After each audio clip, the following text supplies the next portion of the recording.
Hello everyone, I'm Dr. Shireen Saini and welcome back to What After Dentistry. First and foremost, I hope that you all are safe in this current situation that we are going through, and I just pray that every one of you who are watching our videos, you are safe and you remain safe throughout this period. Coming to today's video, as you all know that we have a Dentistry Abroad series that we keep on covering various countries from time to time, and so far we have covered countries like Canada, Dubai, UAE and Qatar in fact. So now since we started this series, we also get so many requests every now and then for A, B, C, N number of countries.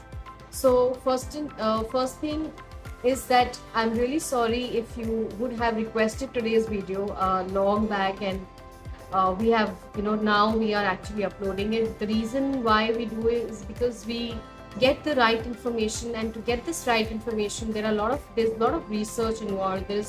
We do and talk to the industry experts who are working in that particular country, get the information verified from them, and then only we post the information which is relevant. So that's the reason why we take a little time on posting these kind of requests. So today's request, again, it's a very requested video. So as you all know from the title, we are going to talk about how to practice dentistry in UK after BDS. So stay tuned and watch till the end. Now, as I always say, if you are coming on our channel for the very first time, or you haven't subscribed to our videos yet, to our channel yet, then please subscribe. It's absolutely free, and don't forget to hit the bell icon also, because if you will not hit the bell icon, you will not be notified. So please subscribe and hit the bell icon at the same time. So the very first eligibility criteria that you have to check actually when you work or when you want to work in UK after BDS is to check whether you have to sit for the examination or not. So if you're a BDS graduate from countries like Hong Kong, Australia, Singapore, Malaysia, South Africa and New Zealand, then in that case you can directly apply for the registration on the GDC site, which is the General Dental Council of UK. And once you apply for the registration, they will give you the registration number. Like similarly, like here in India, once you complete BDS, you have to register either with DCI or you register with your state dental council to get the registration number to start practicing.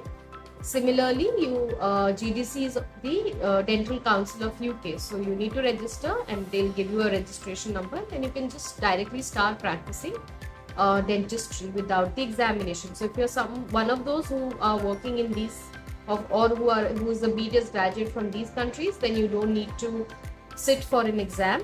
Also, there are certain European diploma, dental practitioner diplomas that are valid. So you will have to check from the GDC site. They have a list of all the diplomas listed.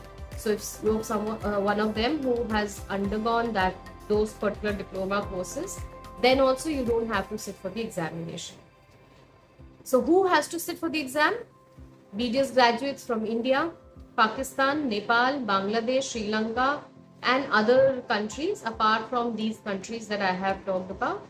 So someone who's done BDS from India or Pakistan or Nepal, you will have to sit for the exam, which they call it as ORE, which is an Overseas Registration Examination. So the very first eligibility criteria is that you have to check whether you have to sit for the exam or you can directly apply for the registration number. Now, once you get to know that yes, you have to sit for this particular exam, which they call it as ORE, what next? The second step is that you check for eligibility criteria to sit in this exam. What is the eligibility criteria? The very first thing is that you will have to submit an online application on the GDC portal. So you need to create your account, you need to submit or you need to apply for this application, for this particular examination. And once you apply, there are certain set of documents that you should have in your hand while you're applying. What are these documents? All the list of the documents, I will be sharing the link in the description, so you can check out the documents that are required for you to submit while you apply for this examination.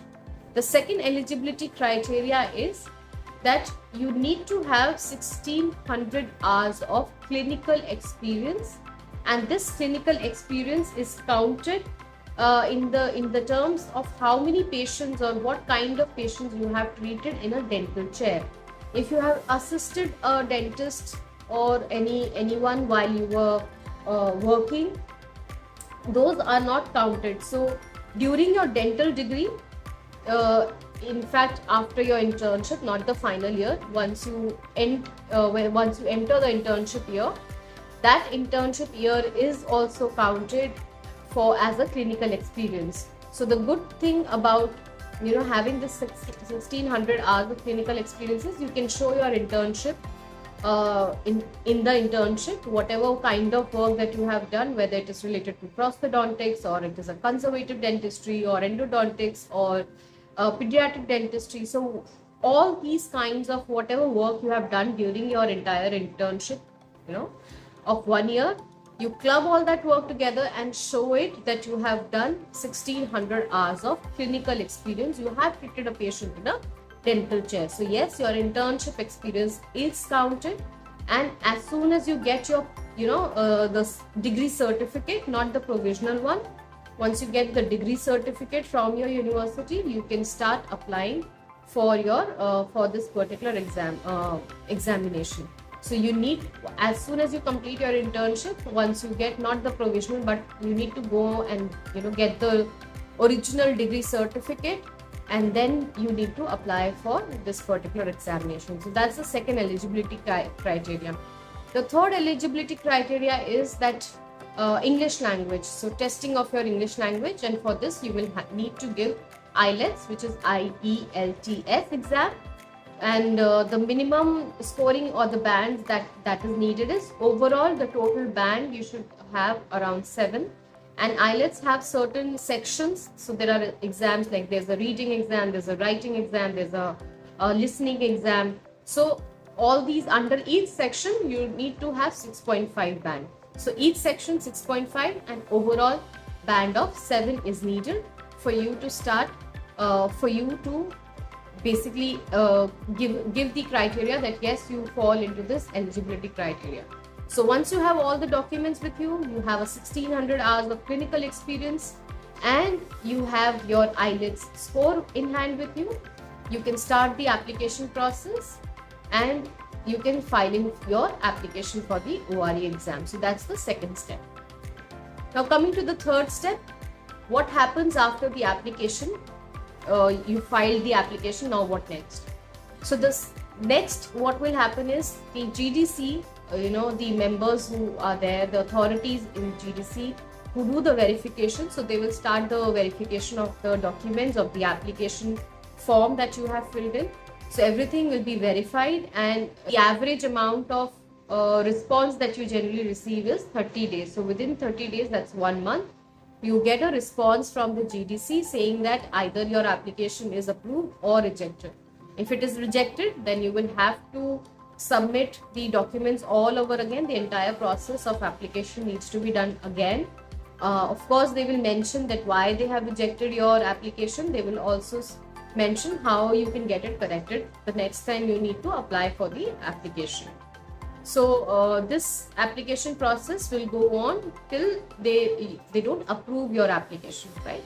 Now once they approve your application, what next is they will give you a login credentials for their eGDC portal, and once you log in you land onto the landing page, you will be shown the ORE examination date. So depending on whether you are ready for the exam to take it up on the date that has been shown to you or not, you need to book for the exam. So to give you a little bit of introduction on this exam, ORE, what this exam has. So it has two parts, part 1 and part 2. Part 1 again will have two parts, which is part A and part B. Part A basically will have, it will talk about basic sciences like physiology, anatomy. So it will have a basic theory, basic knowledge, And then part B basically has the clinical knowledge. So it tests your clinical knowledge, not skills. Okay. So both exams, it's just like MCQs that you generally have, right? And you have to select the right answer or one of the best answers from the options that are given to you. So depending on that, once you clear your examination, part 1, okay, so the cost of this part 1 will be around 800 or 806 pounds, something like that. So you need to check it from the website. The latest is, I think, 806 pounds, which is approximately around 70,000 rupees, Indian rupees. Okay. The part 2 examination, it's a proper clinical, skills are tested, wherein you have to demonstrate your practical clinical skills in terms of how you're going to test your patients. Again, that will have 4 parts. So all these details about what kind of examination it is, how many parts are there, what is the total cost, how many times you can give the examination, all this information is very, very clearly depicted on the GDC site. So I will share the link in the description. Please do check that out. So the fourth step, let's recap everything before I go on to the fourth step. First is that you apply for, you check your eligibility, that you need to sit for ORE or not.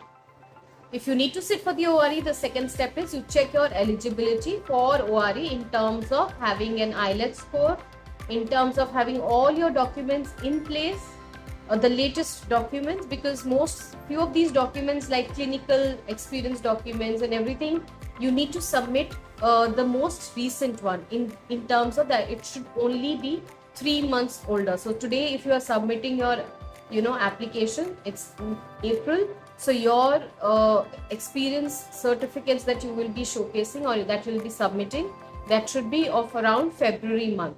Okay, so February, March and April. So 3 months a certificate only you need to submit.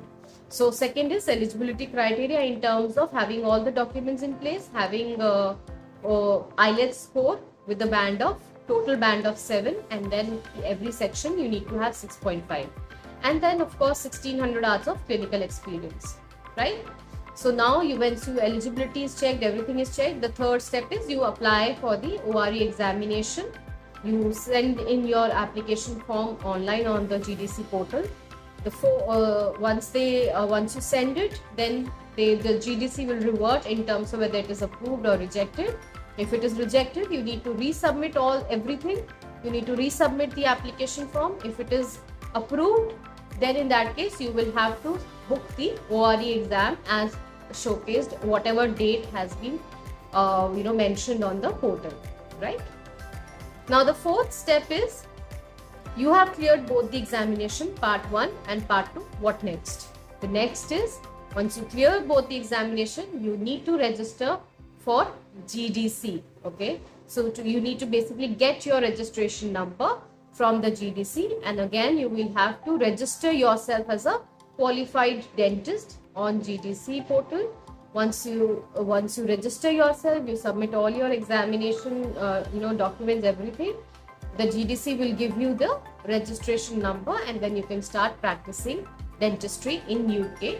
And this will be done only in the private sector. So like a private clinic, then you can work there as a dentist. If you want to go work on the government side, that is the NHS, which is the National Health Services of UK. So if you want to work in the NHS, then there are certain vocational training or some certificates or some examination that you need to sit for that. But that is required only if you want to work with NHS. If you just want to directly work with the private clinics, you can start working in the private sector. So that's it. These are the 4 application steps. Few very, very important FAQs that you should definitely know of. The very first is how much is the total cost. So the total cost depends on how many attempts are you taking for the examination. So for example, if you're taking 1 attempt, so in 1 attempt you're clearing your part 1 and part 2 exam, and you don't have an accommodation, so generally people have to go in UK because these exams are conducted in UK itself. So you will have to go there, and give the examination. So everything, including your accommodation, your travel expense, your food, everything, if you just compile it in the Indian rupees, then it should be around 8 to 10 lakhs. It can go above if you are taking multiple attempts. Also, if you don't if the accommodation is not as per the, mostly if you say suppose you want to stay in London, because London is a very expensive city, right? So then in that case your expenses might go up. So but yes, you should have at least 8 to 10 lakhs if you're planning to practice dentistry, if you're planning to apply for UK examination, right? So that's the total cost. Approximately it can always go higher depending on what kind of situation, or what is the how much is the examination fee at that moment of time when you start the application process. The second most important question is how much time it takes. So again, as I said, if you complete everything in one attempt, then it's like almost like 6 months to 1 year is something that requires you to complete the examination, because the ORE Part 1 exam is held twice in a year, and ORE Part 2 exam is held thrice in a year. So depending on how many attempts you take to clear the examination, the time duration also increases. The third question that comes up is that, is there a time limit of of sitting for these examination?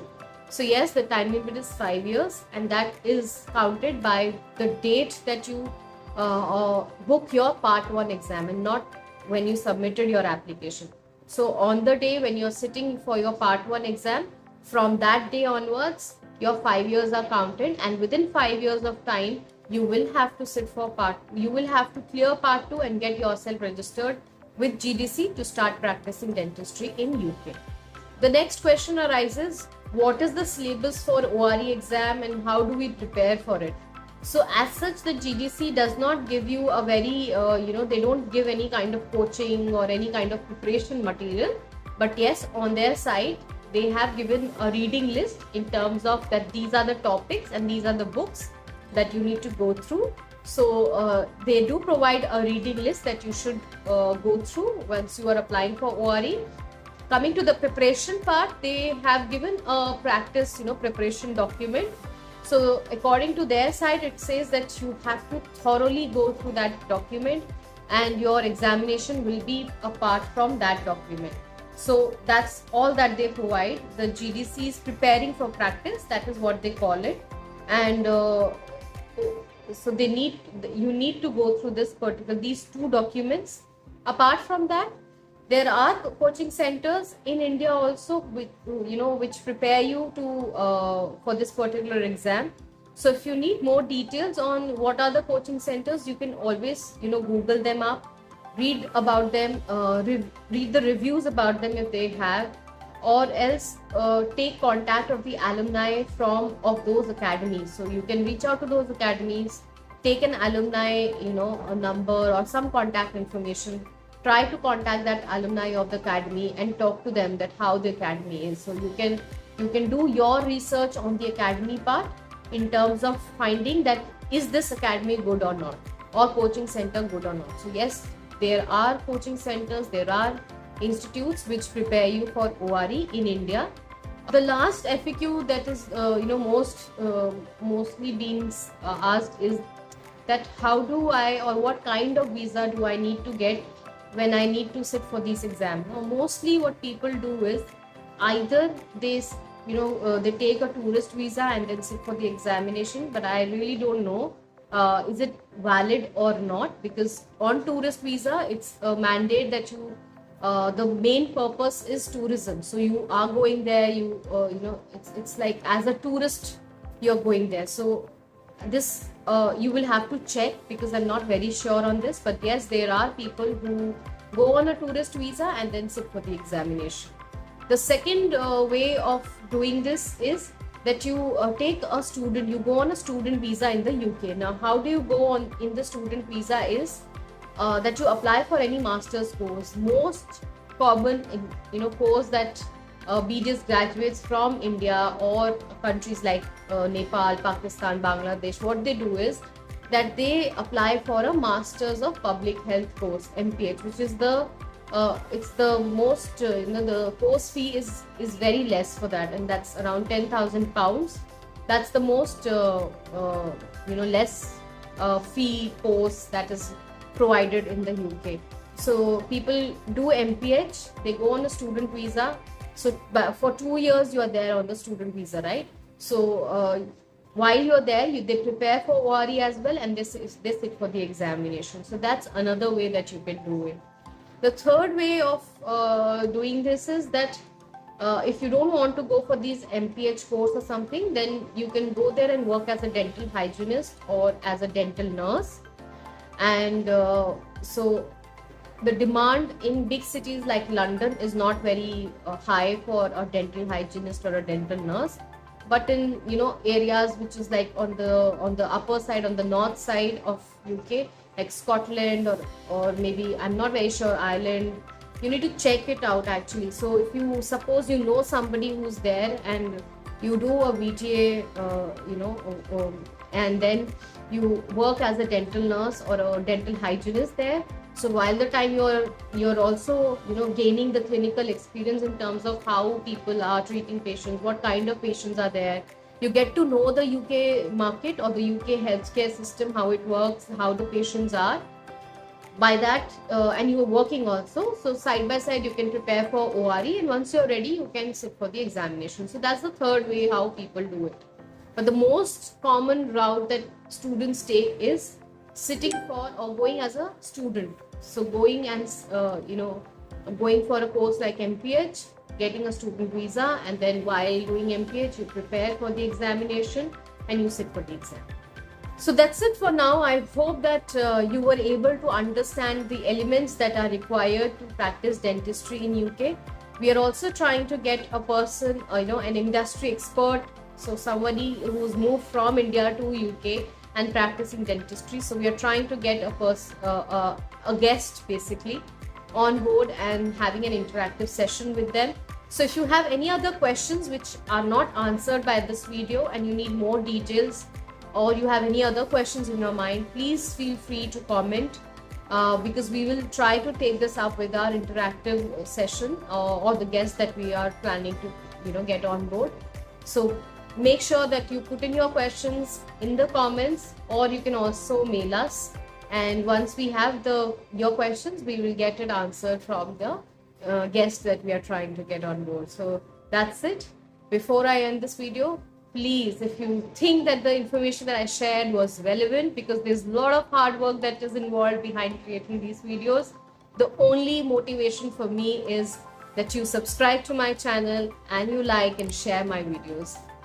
Our videos, basically, there's a team involved. So yes, of course. So if you think that there's a relevant information, please subscribe, like and share our video in your network. It might help somebody who's trying to move to UK after BDS. I will see you in the next video. Until then, bye and good luck.